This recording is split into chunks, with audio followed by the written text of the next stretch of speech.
कथा की प्राचीनता। मौखिक रूप में कथा कितना प्राचीन है, इसका कोई इतिहास उपलब्ध नहीं है। यह अत्यंत प्राचीन है। इसका अनुमान इस बात से किया जा सकता है कि आज भी यह मनुष्य की सहज और जन्मजात प्रवृत्ति से जुड़ी हुई है। कदाचित मनुष्य के जन्म के साथ ही कथा का भी जन्म हो गया था।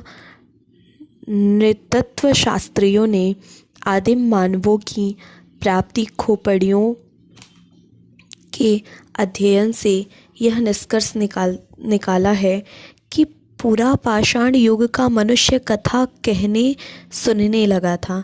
संभवतः दिन भर शिकार करने के बाद रात को जब वे विश्राम के लिए निमित्त हिंस्र पशुओं से बचाव के लिए चारों तरफ आग का जलता हुआ घेरा बनाकर समूह में बैठते होंगे, तो उनके दिन भर के शिकार के अनुभवों के रूप में कथा का जन्म हुआ होगा।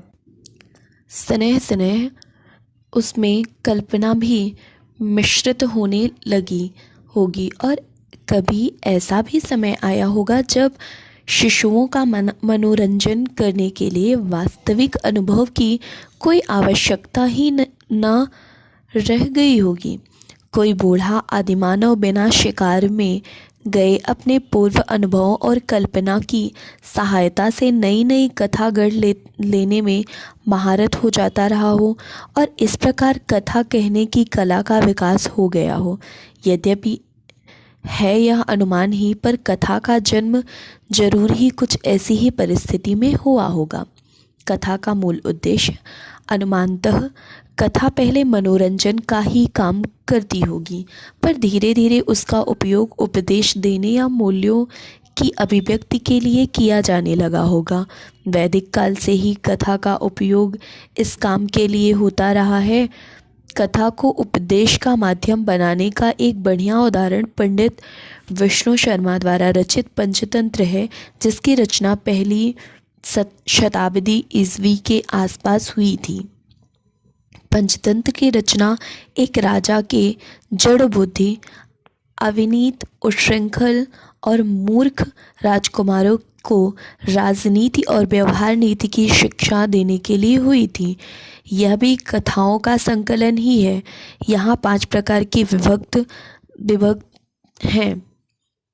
प्रत्येक प्रकरण में परस्पर गुम्फित अनेक कहानियाँ हैं जो एक ही विषय का प्रतिपादन करती हैं। इसकी एक विशेषता यह है कि यह पशु पक्षियों की कथा है। इस कथा के पशु पक्षी मनुष्य की तरह आचरण करते हैं और भाषा भी मनुष्य की ही बोलते हैं। बाल मन इसमें कोई असंगति नहीं देखता, क्योंकि वह कथा में यह नहीं पूछता कि ऐसा कैसे हुआ, बल्कि यह पूछता है कि फिर क्या हुआ। अविश्वास बाल मन में नहीं होता। शुद्ध कथा श्रोता की भी यही विशेषता होती है। कार्य कारण संबंध की दृष्टि से पंचतंत्र में कथाओं में असंगतियां भरी हुई हैं। कौतूहल का तत्व ही कथा को आगे बढ़ाता है, पर उसकी प्रत्येक कथा किसी न किसी प्रयोजन से निर्मित है। उसमें कथा गौण है, प्रयोजन ही प्रधान है। यह भी कथा के विकास का एक चरण है जो वर्णन की सृजनात्मकता की समानांतर अग्रसर हुआ है। एक उल्लेखनीय तथ्य यह है कि पंचतंत्र में भाषिक सृजनात्मकता पैदा करने की कोई कोशिश नहीं दिखाई पड़ी। कारण यह है कि यह केवल बच्चों के लिए निर्मित है, जिसकी भाषिक सृजनात्मकता में कोई रुचि नहीं होती। पंचतंत्र से पहले संकलित जातक कथाओं में कथा सुनाने वाले स्वयं भगवान बुद्ध और श्रोता भिक्षुगण, ये सारी कथाएं अलग अलग हैं। पंचतंत्र की कथाओं के मुख्यतः कथक विष्णु शर्मा और श्रोता राजकुमार हैं। घटनाएं इतनी रोचक हैं कि राजकुमार आगे की कथा सुनने के अपने कुतूहल को रोक नहीं पाते। केंद्रीय कथा किसी पशु या पक्षी समुदाय की होती है, जिसके पात्रों को कथक बनाकर परत दर परत अन्य कथाएं सुनाई जाती हैं। उपदेशों में बालकों की रुचि बिल्कुल नहीं है और विष्णु शर्मा इसे अच्छी तरह जानते हैं। वे पशु पक्षियों से संबद्ध कथाओं को कुतूहल से भर देने की कला में माहिर हैं, पर इसके साथ ही वे उनमें शिक्षा के तत्व भर देने की कला में भी निपुण हैं। 6 महीने बीतते बीतते कथा तो समाप्त हो जाती है, पर राजनीति के उपदेश राजकुमारों के मन पर अंकित हो जाते हैं। कथाकार को कथा की उपयोगिता का पता चल जाता है। कथा के परवर्ती विकास में कथाकार के इस ज्ञान का भी महत्वपूर्ण स्थान है। कथा का मौखिक रूप, लिखित परंपरा का आरंभ।